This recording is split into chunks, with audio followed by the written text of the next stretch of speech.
Hi KickStarter. I figured this is a good point to do an update. We're 20 days in towards this Kickstarter with another 25 to go, but we're 65% of the way towards the goal, which is really huge, really big. And thank you guys so much. And I really mean it because we're this far along because of you guys.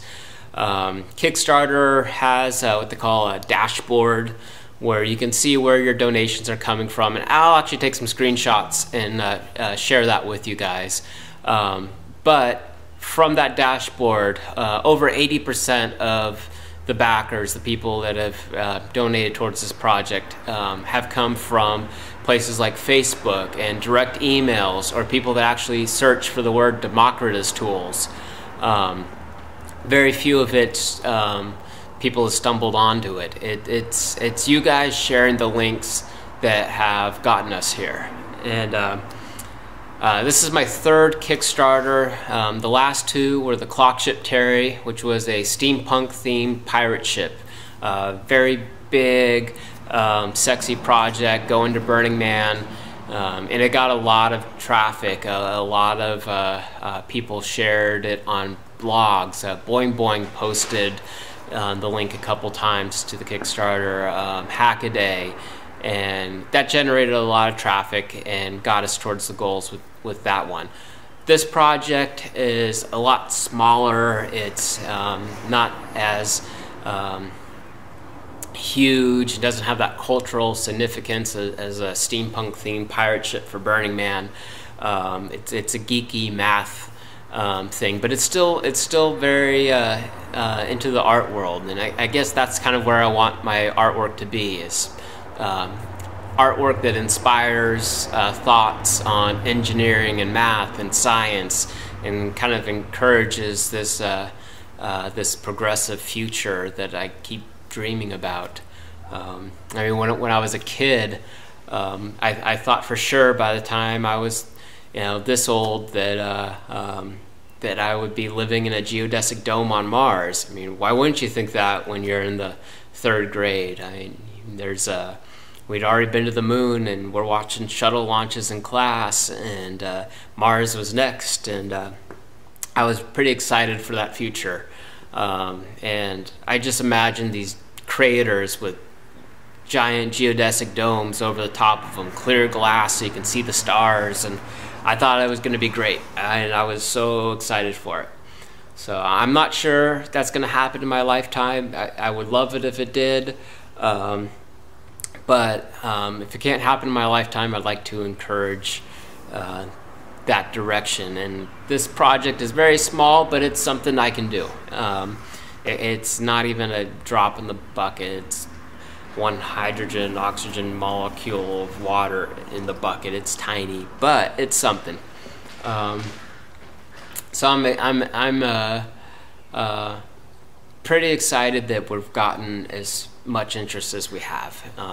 So thank you guys so much. Go ahead and turn off the video now if you want, but if you want to stick around, I'll walk around and I'll show you the shop a little bit. Please keep sharing the link. Please keep posting it on Facebook, emailing your friends, anyone you think that might be interested in it. So anyway, let's just do a quick shop tour. Grab the camera here. I got this camera for my birthday, and I'm pretty excited about it. So this is Flat Rat Studios. It's a space we moved into in January, some 6 other friends and I. And this area is my metalworking area, but I also have some bigger tools that I've made communal for other people to use. And this is the Metalwork Building. And we got the Cleanworks Building, where we do some fabric, sewing, electronics. We've got 2 yards. This is the front yard, and this is the backyard. 3 gates. There's the pirate ship, all under a tarp. I want to do some work on her this summer, bring her back to the burn this year, but that's another story. But let's show you the workhorse of the Democritus Tools project is this girl right here. This is my milling machine. She's got a Brown and Sharp body with a Bridgeport head, and she was made between 1924 and 1936, so she's been around. But she does make some really nice parts, and I think learning to machine on a tool like this, you actually learn a lot more. Working with all the quirks and all the slop in the screws has taught me a whole lot that I hope to translate to a different machine in the future.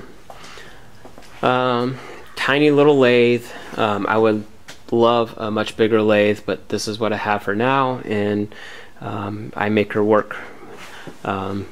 So she does the job, but there's a bigger lathe in my future. This is the Democritus tools, the parts I've already started machining. So we got one of the base plates here. It's got a big slot in there, so it sits on a T-track, so you can change the angle, slide it around.